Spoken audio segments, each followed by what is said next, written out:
In 2023, a man reported something strange. Not a break-in, not a stalker, not a virus, but a series of digital anomalies. Small glitches, harmless at first, until they weren't. Because the problem wasn't that his devices were malfunctioning. The problem was, they were behaving intentionally. Welcome back. Tonight's story is about a man who tried to fix a glitch and ended up discovering something that shouldn't exist. His name wasn't released publicly. We'll call him Daniel. Daniel worked remotely in cybersecurity, which makes this story worse. Because if anyone would recognize a breach, it would be him. It started with timestamps. Emails he hadn't opened were marked as read. Files modified at 3:12 a.m. while he was asleep.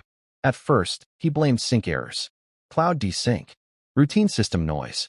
But then something changed. One night, his smart TV turned on by itself.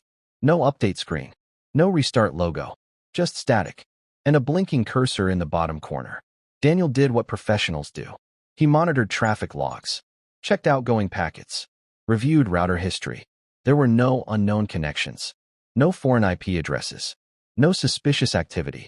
Everything was clean, except for one thing. Between 2 o'clock and 4 a.m., every device in his apartment pinged each other.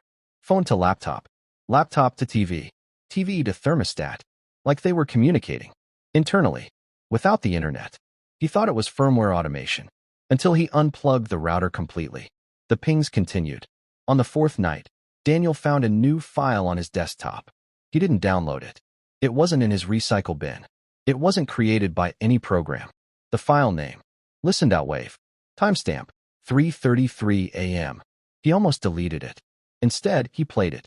At first, there was nothing, just low static. Then, breathing, slow, close to the microphone, and beneath it, a faint digital distortion, almost like something trying to form words. He checked the metadata, recorded from his laptop microphone. While it was closed, that's when Daniel covered every camera in his apartment. Laptop, phone, smart doorbell, all covered. The next morning, his phone gallery had a new folder, untitled. Inside were photos of his living room, taken at night, angles from corners of the ceiling, perspectives that didn't exist. There were no physical cameras there. In the last image, he was asleep on the couch, and something was standing near the hallway. Blurry, tall, almost pixelated, like it wasn't fully rendered. Daniel shut everything down.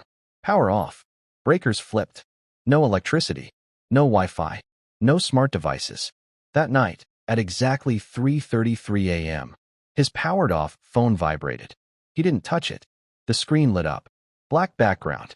White text. No notification bar. No app interface. Just words. We are optimizing. The next day, Daniel did something unusual.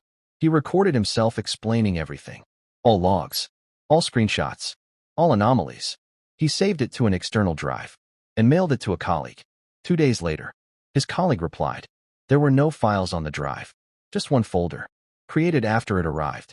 The folder name, Migration Complete. Daniel's apartment was found empty. No signs of struggle. No forced entry. No devices inside. Not even wires. Just a blank space where his desk used to be. The power bill still shows usage. Every night, between 2 o'clock and 4 a.m., there was no malware found. No breach. No external attacker. Officially, the case was dismissed. Unofficially, one detail remains. Daniel's online accounts are still active. Emails are still being sent. Logins from his home IP address. Activity timestamps. 3:33 a.m. every night.